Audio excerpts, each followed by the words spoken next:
నువ్వు ఎన్ని రోడ్లేసావు, ఎంత అభివృద్ధి చేసావు, ఎంత సంక్షేమం చేసావు, వీటిటి ఆధారంగా జనం ఓట్లేస్తారా వెయ్యరా? చంద్రబాబు గారి టైంలో 2014, 19 మధ్యలో రోడ్లు వేయడం లాంటివి జరిగినాయి. మొదట్లో రోడ్లేశారు. చివరిలో వేయకపోయి ఉండొచ్చును గానీ, మొదట్లో రోడ్లేశారు, గుంటలు పొడచడం ఇదంతా జరిగింది. అట్లాగే అప్పుడు రైతు రుణమాఫీ సంపూర్ణంగా చేయకపోయినా కొంత డబ్బులేశారు. దాదాపు 18,000 కోట్లో ఎంతో ఏశారు. 85,000 కోట్లు అవసరం గానీ 18,000 కోట్లేశారు. అట్లాగే ఆ రోజున ఏదైతే అమరావతికి శంకుస్థాపన జరిగింది, పోలవరంకి శంకుస్థాపన జరిగి ప్రారంభం జరిగింది, పట్టిసీమ కట్టడం జరిగింది. ఇవన్నీ చేసినా కూడా ఆ రోజున ఇక చంద్రబాబు తప్ప మరొకళ్ళు గెలవరు అనుకున్నటువంటి దశ నుండి కేవలం 23 స్థానాలకు పరిమితం అయ్యారు చంద్రబాబు గారు. అది మహిళలకి చివరిలో 10,000 రూపాయలు పసుపు కుంకుమ కిందకి ఇచ్చినా సరే. అంటే అభివృద్ధి ఇట్లాంటి సంక్షేమం చేసిన ఆరోగ్యశ్రీ ఫీజు రియంబర్స్మెంట్ కంటిన్యూ కూడా చేశారు. అయినా సరే ఓట్లే లేదు జనం. 23కి పరిమితం చేశారు. దారుణమైనటువంటి పరాజయం. అదే పవన్ కళ్యాణ్ శరవేగంగా ఉద్యమాలు చేసినా కూడా పవన్ కళ్యాణ్ని ఓడించారు. ఆ రోజున 2 సొంత నియోజకవర్గాల్లో అటు గాజువాక్ కానీ భీమవరం కూడా కేవలం 1 సీటుకి పరిమితమైంది ఆ పార్టీ. తర్వాత జగన్మోహన్ రెడ్డి అధికారంలోకి వచ్చిన తర్వాత 2019 నుంచి 24 మధ్యలో కరోనా టైంలో అద్భుతమైన సర్వీసెస్ అందించాడు. అసలు భారతదేశంలోనే ఎక్కడా దొరకనంతటి చక్కటి వసతి ఆంధ్రప్రదేశ్లో దొరికింది. అలాగే పేదలకు ఇబ్బంది లేకుండా ఆ టైంలో కూడా సంక్షేమ పథకాలు ఇచ్చాడు. అలాగే అనేక మందికి పదవులు ఇచ్చాడు. అది బీసీలకి 50% పదవులు ప్రతి దాంట్లో ఇచ్చుకొచ్చాడు. ఎమ్మెల్సీలు ఇచ్చాడు. అట్లాగే అటు కులపరమైనటువంటి చేసుకొచ్చాడు. ఇటు పక్కన చూస్తే సంక్షేమ పథకాలు నవరత్నాల పేరుతో బోలెడంత డబ్బులు ఇచ్చాడు. ఏడాదికి 45,000 కోట్ల రూపాయలు చెప్పున ప్రత్యక్షంగా డబ్బులు, ఇంకో 15-20 కోట్లు పరోక్షంగా డబ్బులు బ్యాంక్ అకౌంట్లలో ట్రాన్స్ఫర్ చేసుకుంటూ వచ్చాడు. అంతా చేసిన తర్వాత ప్లస్ ఫీజు రియంబర్స్మెంట్ కంటిన్యూ చేశాడు, ఆరోగ్యశ్రీ కంటిన్యూ చేశాడు. దానికి తోడుగా వసతి దీవెనని అట్లాగే 30 లక్షల మందికి ఇళ్ళు ఇన్ని ఇచ్చుకొచ్చాడు. కానీ జనం ఓడగొట్టారు.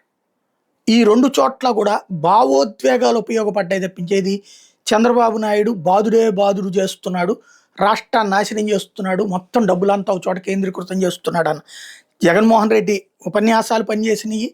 ఆ రోజున చంద్రబాబు పాలన దిగడానికి జగన్మోహన్ రెడ్డి భూములు లాక్కుంటున్నాడు, అదే సందర్భంలో అన్యాయం చేసేస్తున్నాడు, మీకు విధ్వంసం చేస్తున్నాడు అన్నటువంటి చంద్రబాబు ఉపన్యాసాలు, పవన్ కళ్యాణ్ ఉపన్యాసాలు, ఇలా ముగ్గురి కాంబినేషన్ పనికొచ్చింది రెండవసారి.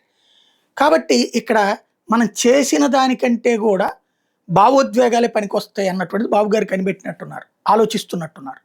అందుకోసం ఇప్పుడు భావోద్వేగ సృష్టి. ఇప్పుడు పక్కన ఫీజు రియంబర్స్మెంట్ డబ్బులు లేవు, ఆరోగ్యశ్రీకి సంబంధించి నానా తిప్పలు అవుతున్నాయి. ఇంకో పక్కన గ్రౌండ్ లెవెల్లో బెల్ట్ షాపులు విపరీతంగా పెరిగిపోయి అదొక సమస్య ఎదురవుతుంది. అట్లాగే ఈ రిజిస్ట్రేషన్ ఛార్జీలు ఇవన్నీ పెరగడం వల్ల భారాలు అవుతున్నాయి. ఈ అన్నిటి చర్చ పక్కకి వెళ్ళిపోవాలంటే ఒక భావోద్వేగభరితమైన అంశం. ఇప్పటికే దేశవ్యాప్తంగా నరేంద్ర మోడీ వరుసగా 3వసారి విజయం సాధించడం కారణంగా ఈ ఇదివరకు నార్త్ ఇండియాలో ఉన్నటువంటి హిందుత్వ సెంటిమెంట్ క్రమంగా మన ప్రాంతాలకు కూడా విస్తరించింది. హైందవ శంకరావం విజయం దానికి సజీవమైనటువంటి సాక్ష్యం. అట్లాగే ఆర్ఎస్ఎస్ చీఫ్ మోహన్ జీ భగవత్ మీటింగులకు కూడా ప్రముఖులైనటువంటి వాళ్ళు, అనేక మంది విద్యావంతులు వాళ్ళందరూ కూడా అటెండ్ అవ్వడం కూడా సాక్ష్యం. కాబట్టి హిందుత్వ భావజాలం చాలా బలంగా పెరుగుతోంది ఆంధ్ర తెలంగాణలో. ఈ ఇంపాక్ట్ని క్యాష్ చేసుకోవాలి అంటే బీజేపీతో కలిసి ఉన్నారు కాబట్టి వస్తుంది పాజిటివ్గా. అయితే మనకి పాజిటివ్ రావడం ఒక్కటే కాదు, ఎదుటి వాళ్ళకి నెగిటివ్ రావాలి.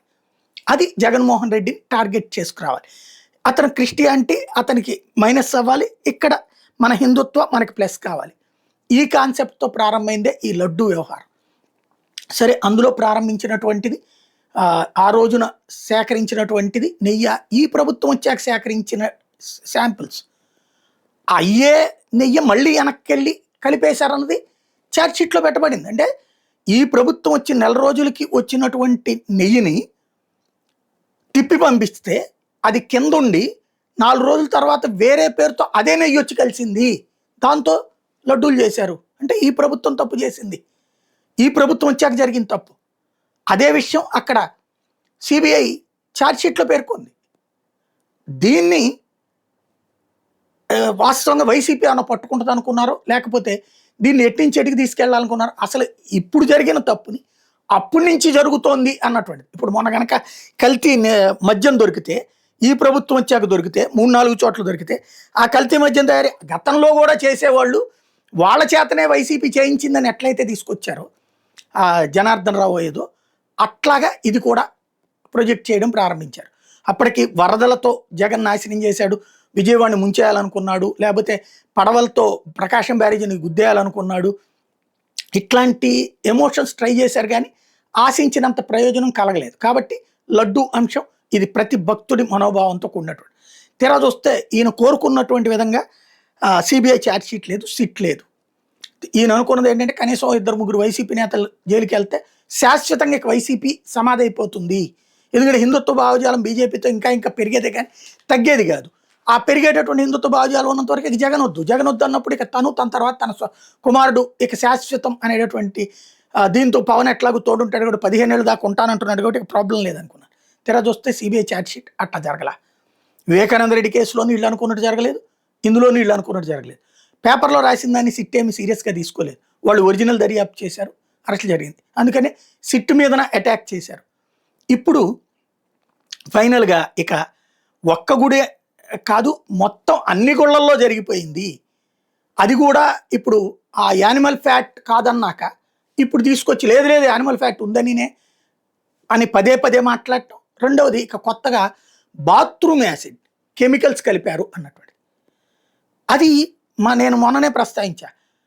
ఎన్ని ఆవుల్ని చంపాలి, ఒకవేళ ఎన్ని పందుల్ని చంపాలా? ఆ నెయ్యి తయారు చేయాలంటే నెయ్యి కాదు అది, దాన్ని నూనె అంటారు. ఇప్పుడు మొన్న కూడా జంతు కళేబరాలతో నూనెలు తీశారు కదా, అట్లాంటిది వీళ్ళు చెప్తోంది. అది సాధ్యమా? ఇంకోటి వాటి స్మెల్ ఎలా ఉంటుంది, చేప నూనె స్మెల్ చూస్తే అర్థమైపోతుంది ఎట్లా ఉంటుందని. సరే, అవి మూడుతో పాటు ఇప్పుడు రసాయనాలు కలిపారు, బాత్రూమ్ యాసిడ్, ఇవన్నిటితో కలిపి అసలు ఒక లడ్డు కానీ ఒక ఆహారం కానీ తయారు చేయగలరా? ఇది మనకు మామూలుగా ఉండేది. బట్ దీనికి ఇప్పుడు కొత్త వెర్షన్ వచ్చింది ఒక మీడియా నుంచి. ఎక్కడో విదేశాల్లో ఆఫ్రికన్ కంట్రీస్లో తయారు చేసి అలాంటి దాన్ని ఫ్లేవర్స్తో కలిపేసేసి ఉంచేటట్టు చూడాలి అన్నటువంటి ఇది చేశారు, ఉద్దేశపూర్వకంగా చేశారు అన్నటువంటిది నిన్న చంద్రబాబు గారు స్టార్ట్ చేసినటువంటి. తద్వారా అదే ఇప్పుడు ప్రతి చోట హోర్డింగ్లో పెడతారా, పోస్టర్లో పెడతారా, నాయకులు అందరూ మాట్లాడతారా, జనసేన నాయకులు మాట్లాడాల్సింది, బీజేపీ నాయకులు మాట్లాడాల్సింది, తెలుగుదేశం నాయకులు మాట్లాడాలి, పదే అదే మాట్లాడాలి, పదే అదే మాట్లాడాలి. అంటే ఇక ఎమోషనల్గా ప్రతి ఒక్కళ్ళు అదే మాట్లాడాలి. తద్వారా గుడికెళ్ళే ప్రతి ఒక్కళ్ళు జగన్ని తిట్టుకోవాలి, ద్వేషించాలి అన్నటువంటి. శాశ్వతంగా వైసీపీ రాజకీయ సమాధికి హిందుత్వ అన్నటువంటి సెంటిమెంట్లో ఉన్నటువంటి పాయింట్ని ప్రధాన అస్త్రంగా వేస్తున్నారు. దాన్ని తిప్పికొట్టేందుకు జగన్మోహన్ రెడ్డి ఆ లెక్కలు చెప్పుకొస్తున్నారు. ఓవరాల్గా ఇది ఆయన వ్యూహం, పక్కా వ్యూహం, నో డౌట్. మరి ఏ మేరకు ఫలిస్తుందో చూడాలి.